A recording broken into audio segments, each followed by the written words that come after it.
Kabupaten Musi Banyuasin memiliki keragaman seni dan budaya.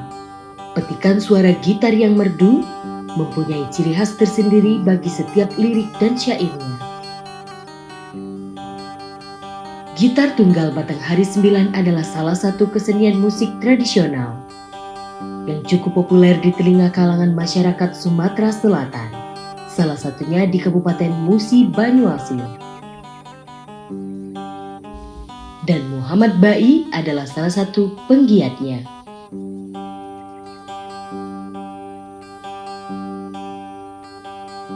Ku tanam paku tumbuh nyepanan,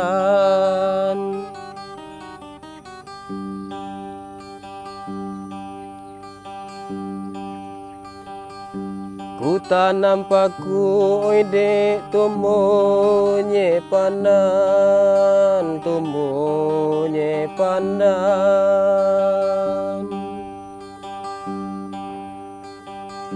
Di dalam kebun, di dalam kebun, tidak bagune.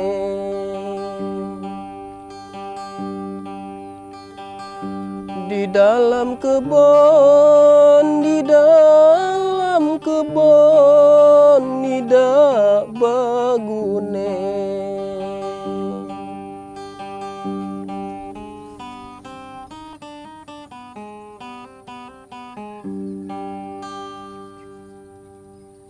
Perkenalkan, nama saya Muhammad Bai, umur 30 tahun, sering juga disebut Bai Snewon karena ada Facebook saya atau fanspage saya, Bai Snewon. Bai Snewon ini menggambarkan dari kehidupan saya sebagai seniman atau pekerjaan saya, keseharian saya sebagai seniman. Bai batang hari dan snewon itu snewon terbagi jadi dua kata. Sne itu adalah seniman, won itu kata kerja bahasa Inggris yang ketiga yaitu win dari win, jadi seniman, win itu menang. Jadi saya sebagai seniman daerah harus mempunyai karakter sendiri, jadi saya kan juga keturunan orang Jawa. Tapi saya mempunyai keahlian bisa memainkan kesenian batang hari 9. Yang mana kesenian batang hari 9 ini pada umumnya kan asli orang Sumatera yang bisa. Karena tua-tuanya kan biasanya yang ahli dari kesenian batang hari 9 ini dari turunan. Misalnya kakeknya, terus bapak, terus turun ke anak, terus ke cucung. Cuman saya belajar kesenian batang hari 9 ini atau gitar tunggal sering disebut oleh orang-orang. Lihat dulu waktu SMP ada tampilan orang tampil di acara, kalau tidak salah acara sekolah, itu lagi kumpul diundang ke gedung Dharma Wanita, ada tampil kesenian batang hari 9. Disitulah saya mulai tertarik, mulai senang dengan petikan, cara bermain. Rasanya beda, terasa pengen mempelajari kesenian tersebut. Akhirnya mulai menginjak sekolah di SMK, saya kelas berapa dulu? Sekitar kelas 1. Kelas 1 itu ada informasi di kantor Dispora, itu ada latihan namanya latihan gitar tunggal. Kemudian saya belajar di situ, belajar gitar tunggal. Bukan hanya gitar tunggal yang saya pelajari dulu di kantor Dispora itu, tetapi seluruh kegiatan seni di situ saya pelajari semua. Kadang ada yang orang tuh bilang saya itu terlalu ambisi, semua dipelajari. Padahal saya kan senang dengan kesenian. Padahal dulu sempat juga belajar tari, sempat teater, yang lama dulu di teater. Kalau teater dulu memang saya sudah lama menggiat teater, mulai dari kelas 5 SD teater.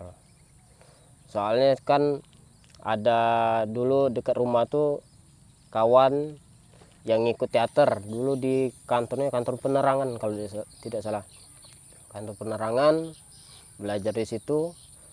Kelas 5 SD itu dulu tampilnya di lapangan Setier. Lapangan Setier, kalau tahunnya lupa ya. Dulu tampilnya di situ. Pertama sekali naik di atas panggung kelas 5 SD, rasanya senang sekali. Senang sekali. Dari situ mulai merasa senang bahwa di sini itu ini kegembiraan dalam diri. Ada sesuatu yang terasa lega. Kemudian saya mempelajari itu, nama guru saya di kantor Dispora itu namanya adalah Kak Alpian Datuk. Saya belajar bukan hanya kesenian gitar tunggal. Saya mulai belajar jimbe atau gendang Melayu, apalagi mulai dari senjang saya pelajari di situ di kantor Dispora itu. Alhamdulillah saya di situ. Dan dulu juga itu gratis, alhamdulillah. Saya banyak itu karena saya senang kan. Alhamdulillah di situ juga pernah diajak kan, ada kegiatan tampil sampai ke luar negeri kan. Dari seniman yang ada di Muba ini tampil ke luar negeri. Dulu alhamdulillah saya diajak, dan itu pun saya tidak menyangka bisa diajak itu. Ikut tes di kantor Dispora itu, dan dapat kabar bahwa saya terpilih untuk ikut tampil ke luar negeri. Dulu tampilnya di Spoleto, Italia.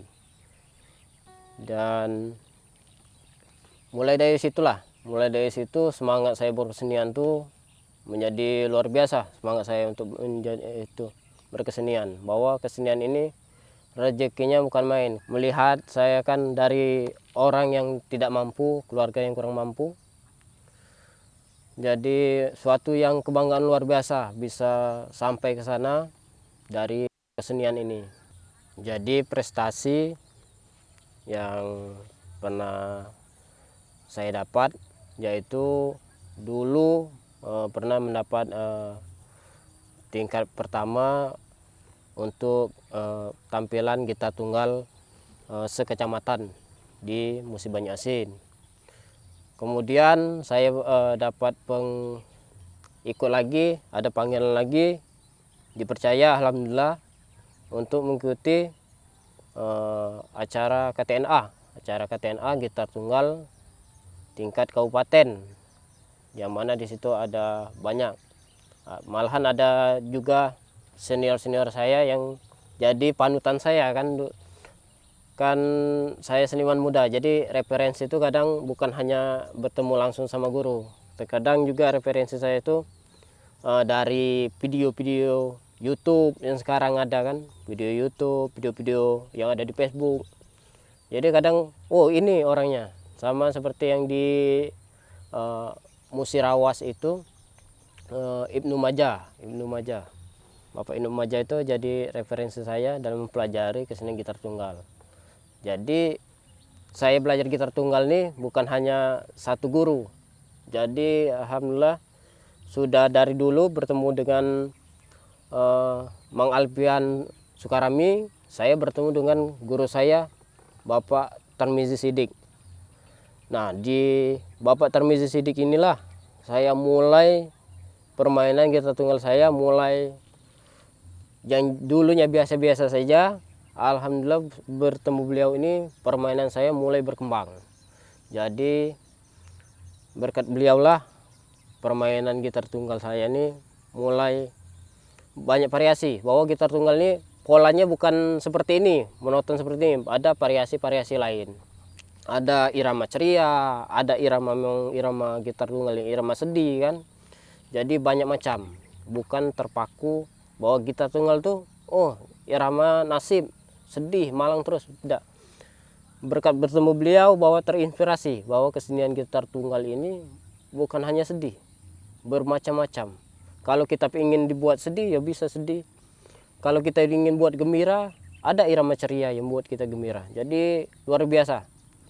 Dari Bapak Tarmizi Sidik ini merupakan bapak angkat saya juga. Saya lama ikut Bapak Tarmizi Sidik ini selama saya bujangan, dan sudah beristri pun saya masih ke tempat Bapak Tarmizi, Wak Mizi atau Wak Sok sering dipanggil. Jadi sekarang itu saya mengajar di Sanggar Sahayu. Alhamdulillah diberi kepercayaan di situ, di Sanggar Sahayu saya untuk mengajar adik-adik yang pengen belajar gitar tunggal. Selain saya aktif di Sanggar Sahayu, saya juga aktif di media sosial, tentunya di YouTube. Saya juga kadang memberikan sebuah tutorial cara belajar gitar tunggal. Mengapa saya memberikan ini? Supaya kesenian gitar tunggal ini semakin luas dan tidak mati. Karena kan persaingan zaman sekarang kan kesibukan anak-anak muda tuh sudah banyak. Dari mulai video game, banyaklah kesibukan media sosial sekarang. Dari itu saya memberikan kesimpulan kan, apalagi sekarang tuh ada forum tersendiri kan, YouTube. Jadi jangkauan YouTube kan luas. Jadi saya memberikan tutorial di situ. Malahan dulu ada yang pernah juga ngechat saya di kolom komentar juga di YouTube itu. Ada orang anak-anak yang dari Lahat, ada pernah yang komen, "Bang, terima kasih tutorialnya sangat membantu." Karena tutorial yang saya berikan itu karena melakukan riset, mungkin disebut juga riset.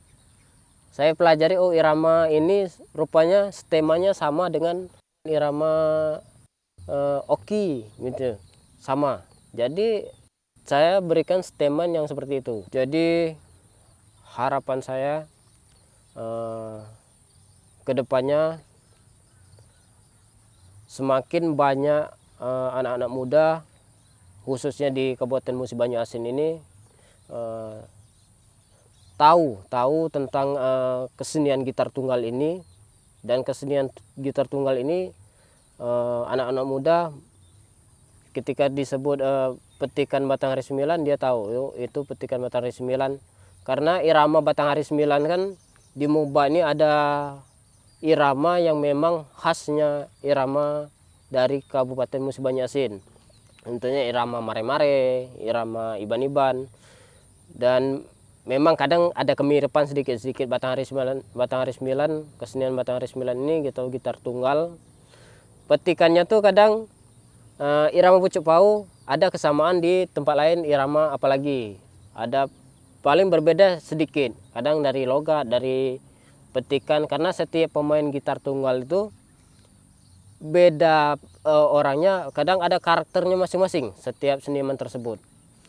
Jadi harapan saya untuk anak-anak muda yang ada di Musi Banyu Asin tepatnya, ayo belajar kesenian gitar tunggal ini, apalagi sekarang sudah mudah untuk belajar dan dipahami.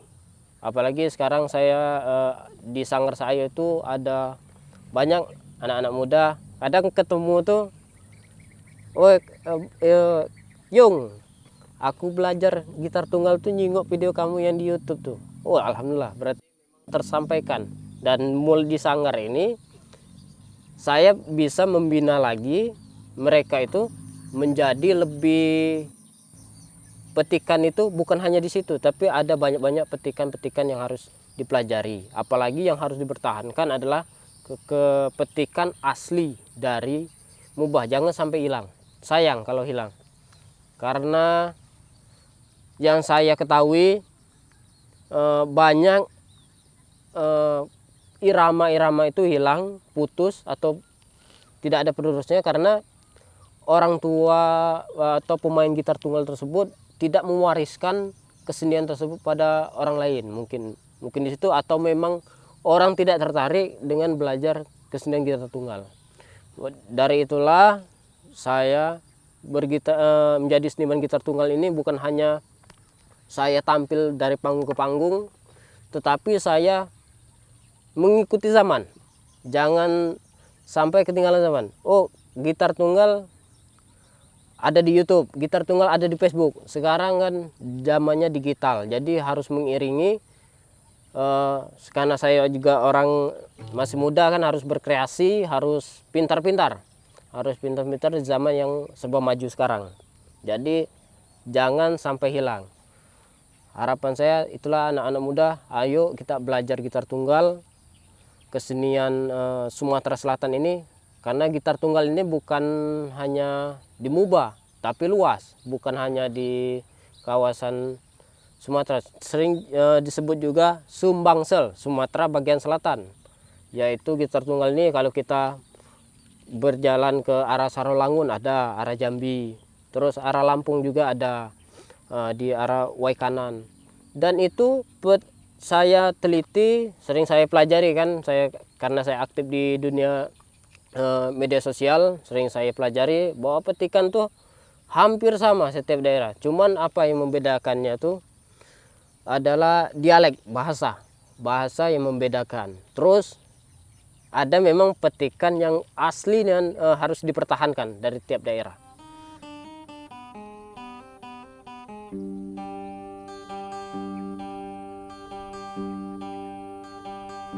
Sangkanlah aku laju berjalan,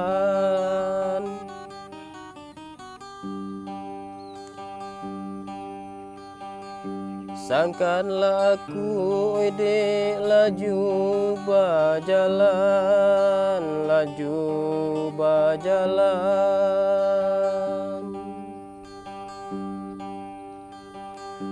Di dalam dusun, di dalam dusun, tidak bagune.